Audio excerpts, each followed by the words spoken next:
হাতের আঙ্গুল ফুটানো নিয়ে ইসলাম কি বলেছে দেখেন, জানলে আপনি অবাক হয়ে যাবেন। আজকে বিজ্ঞান ইসলামের কাছে মাথা নত করতেছে।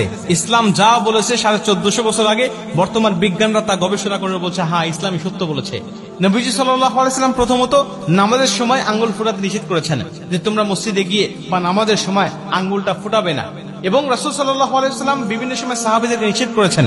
এক সাহাবী বলেন যে রাসূল সাল্লাল্লাহু আলাইহি ওয়াসাল্লাম মসজিদে প্রবেশ করলেন, প্রবেশ করার পর একজন সাহাবী হাতের আঙ্গুল ফুটাচ্ছেন। নবী সাল্লাল্লাহু আলাইহি ওয়াসাল্লাম বলেন, খবরদার, হাতের আঙ্গুল তোমরা মসজিদের মধ্যে ফুটাবে না, নামাজের সময় হাতের আঙ্গুল ফুটাবে না। নবী সাল্লাল্লাহু আলাইহি ওয়াসাল্লাম বলতেন, নামাজের সময় আঙ্গুল ফুটানো যাবে না, এবং তোমরা এক আঙ্গুল আরেক আঙ্গুলের মধ্যে দিয়ে মসজিদে বসবে না, এটা কিন্তু নিষেধ। এইভাবে আপনি এক আঙ্গুল আরেক আঙ্গুলের মধ্যে দিয়ে রাখতে পারবেন না, জোড়া লাগাতে পারবেন না। নবীজি হাতের আঙ্গুলটা কিভাবে ব্যবহার করতে হয়, কিভাবে সতর্ক থাকতে হয়, এই বিষয়ে নবী সাল্লাল্লাহু আলাইহি ওয়াসাল্লাম আমাদেরকে বলেছেন। এবং আঙ্গুলের মধ্যে ইবাদত আছে। আপনি নামাজের মধ্যে যখন তাশাহুদ পাঠ করবেন, এই তাশাহুদ পাঠ করার সময় কিন্তু আপনাকে আঙ্গুলটা উঁচা করতে হবে। আপনি যখন আশহাদু আল্লা ইলাহা ইল্লাল্লাহু ওয়া আশহাদু আন্না মুহাম্মাদান আবদুহু ওয়া রাসূলুহু আপনি যখন পাঠ করবেন, তখন আপনি এই তাশাহুদ, এই শাহাদাত আঙ্গুলটা কিন্তু উঁচা করবেন। এই শাহাদাত আঙ্গুলটা উঁচা করে আপনি তখন কিন্তু ইশারা করবেন যে আল্লাহ পাক এক।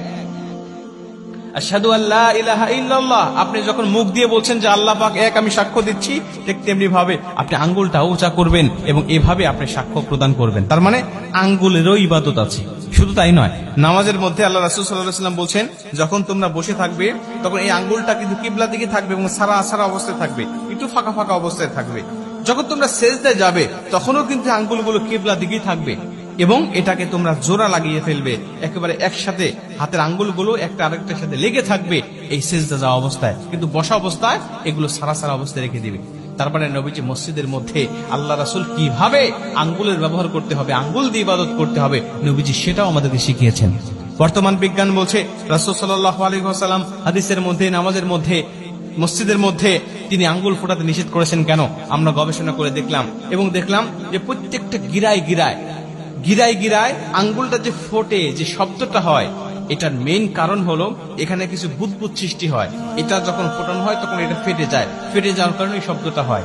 যদি কোনো মানুষ রেগুলার আঙ্গুল ফোটায় বা কন্টিনিউ আঙ্গুল ফোটায়, তাহলে তার শরীরে বিভিন্ন সমস্যা হবে। এবং মানুষ যে শক্তি দিয়ে এই আঙ্গুলটা ভাঁজ করে বা ধরে, এই শক্তিটা তার নষ্ট হয়ে যাবে যদি সে কন্টিনিউ আঙ্গুল ফোটাতে থাকে। হঠাৎ দু একবার করেছে বা মাঝে মাঝে করে, তাহলে তার তেমন কোনো সমস্যা হবে না। কিন্তু যদি কেউ রেগুলার এগুলো করে, তাহলে তার সমস্যা হবে। রাসূল সাল্লাল্লাহু আলাইহি ওয়াসাল্লাম এজন্য তিনি সবসময় নিষেধ করেন নাই, তিনি একটা সময় নিষেধ করেছেন, সেটা হলো মসজিদে গিয়ে বা নামাজের সময় তোমরা ফোটাবে না।